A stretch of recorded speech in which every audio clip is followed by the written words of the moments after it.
സഹോദരെ നമസ്കാരം. Match 70 KKR versus D സിയുടെ first innings കഴിഞ്ഞിരിക്കുകയാണ്. 203-5 20 ഓവറിൽ എന്തെങ്കിലും ഫിനിഷ് ചെയ്തിരിക്കുകയാണ്. ഈ മാച്ചിന് പ്രസക്തിയില്ല, കാരണം ഇതിനു മുമ്പത്തെ കളി RR ജയിച്ചു, RR ടോപ്പ് 4-ലെത്തി. അതുകൊണ്ട് തന്നെ രണ്ട് ടീമും മൈൻഡ് ഫ്രീ ആയിട്ട് കളിക്കുകയാണ്. ഈ പിച്ചിൽ ഞാൻ പറഞ്ഞ പോലെ first innings average score 150 against ആയിട്ടാണ് ഇവർ 203 റൺസ് അടിച്ചു വെച്ചിരിക്കുന്നത്.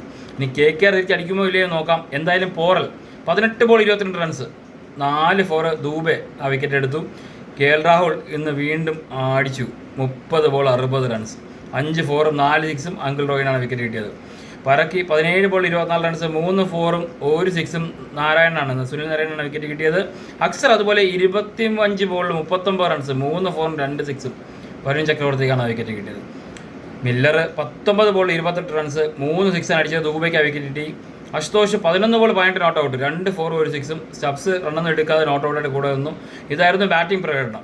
ബോളിങ്ങിൽ ദൂബെ 28 റൺസിന് 2 വിക്കറ്റ് 4 ഓവറിൽ, അങ്കിൾ റോയ് 23 റൺസിന് 1 വിക്കറ്റ് 3 ഓവറിലും, നരയൻ 38-1 4 ഓവറിലും, വരുൺ ചക്രവർത്തി 35-1 4 ഓവറിലും, ത്യാഗി 50 അടിച്ചു, ബാറ്റ് ചെയ്തില്ല, ബോൾ ചെയ്ത് 4 ഓവറിൽ 55 റൺസ് കൊടുത്ത് വിക്കറ്റ് ഒന്നും കിട്ടിയില്ല.